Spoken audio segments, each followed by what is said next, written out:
ఉన్నాయంట.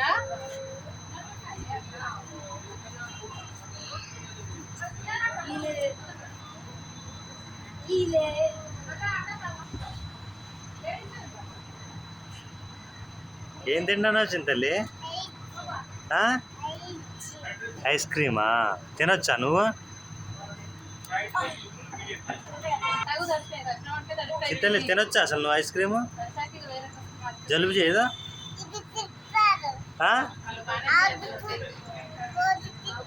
వాళ్ళు తింటారులే, నువ్వు తినకూడదు కదా. పెద్దదానివే ఎప్పుడైనా ఎప్పుడే అయినవా?